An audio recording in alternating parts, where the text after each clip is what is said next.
Landon, if you look at this stretch of games, West Virginia, Kentucky, and then you come home for Baylor, is this maybe the toughest three-game stretch you've had since you've been here, and is it something that you welcome, or would you maybe like something in between before you hit all three back-to-back? Is it the toughest? Maybe. We've had some, tough stretches, obviously, in the league that we're in. You're going to face some stretches and weeks where you play really good teams. But we welcome it. It's fun for us, and this quick turnaround, having to get ready for different teams in a short amount of time is good practice for us once we come to the tournament because, if you are in the Sweet 16 and Elite 8 or something, you got a couple days to get ready for a very good team, so you got to be able to do that. Landon, I know you can't talk about the incident or any of that, but have you felt that you guys have been distracted in any way, any distractions? I don't think so. No, I mean we're very close as a team, and if anything, brought us close together. We know that we got to be close going into a tough environment, and so we're looking at everything to just bring us together and just move on and really get focused on Kentucky. We talked a lot the other night about the layups that West Virginia got and what you guys can do there. You played a lot of zone. Do you think maybe that's part of the answer? And how do you think you guys did in that zone? I think we did pretty well, especially initial defense. Sometimes we had some breakdowns just because we don't practice it as often as we should. But we could do better, and I'm sure we'll practice it. And it might be the answer, at least in short spurts. Maybe not, for a long period of time, but it's definitely something we'll work on in these next couple of days. Do you think everybody feels pretty comfortable playing it? I mean, you mentioned it. You don't practice it a ton, but your guys naturally fit into those spots, and you feel like that could be something that maybe becomes a little bit of a weapon? I think so. And, zone is one of those things you learn when you're a little, kid, so you kind of understand the basic principles of it.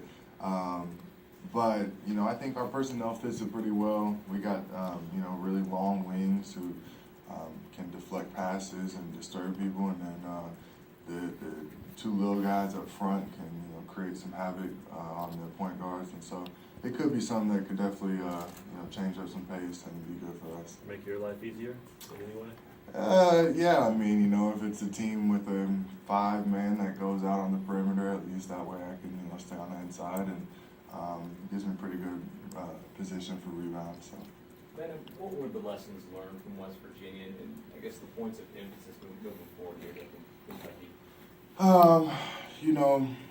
A lot of things that we kind of had already known. We just, obviously it's amplified and blown up when it happens in a loss. But a couple things that come to mind are free throws. We got to make our free throws, easy baskets.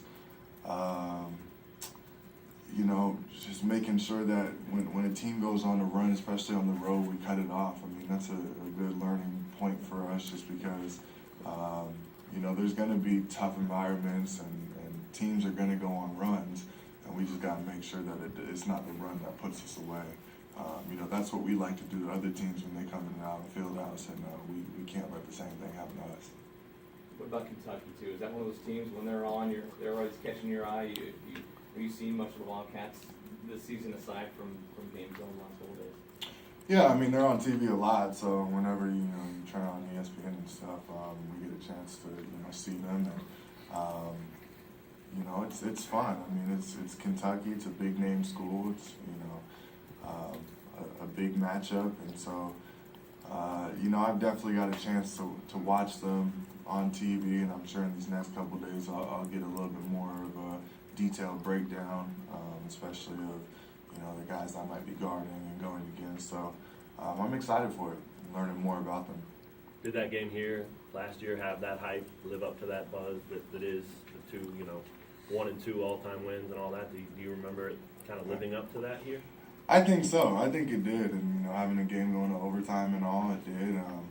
I think it might even be bigger this year just because of the records and rankings of the two teams, and we're both in the same kind of situation as far as coming off of a loss and wanting to rebound. So I'm looking forward to it. I think it'll be a big game, and definitely something that will be fun for everybody to compete in.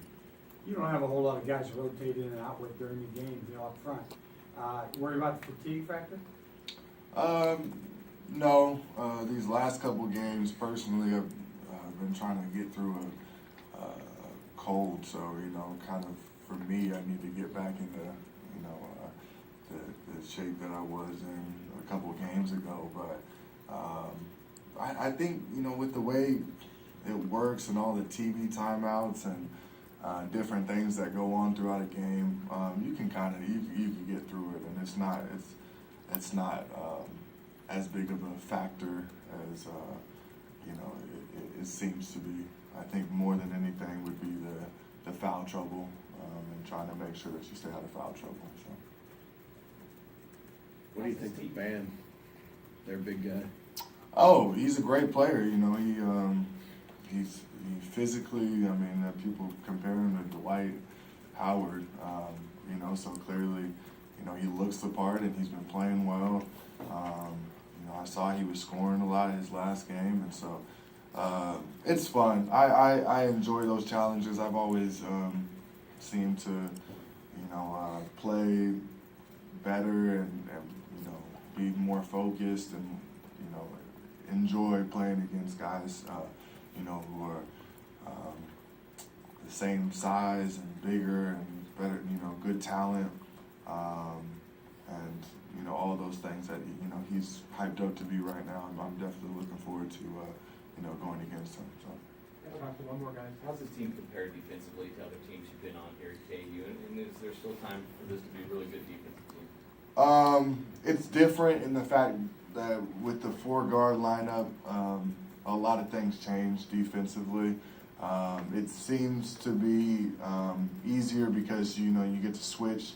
The four guards are all interchangeable, so that makes it a lot easier on the perimeter. But it does switch some things up as far as there's no immediate built-in help for big guys and stuff. I know last year with Perry or Jamari or whoever I was in the game with,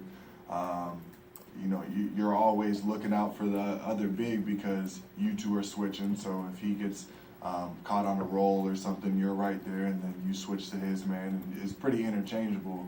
And with 4 guards, there just has to be a lot more attention given to jumping to ball screens, jumping to the ball, being in the right positions. And that's something that we're learning, and I think we're getting, I know we're getting better at it. And so we can definitely improve and get better at it and, end up becoming a very good defensive team.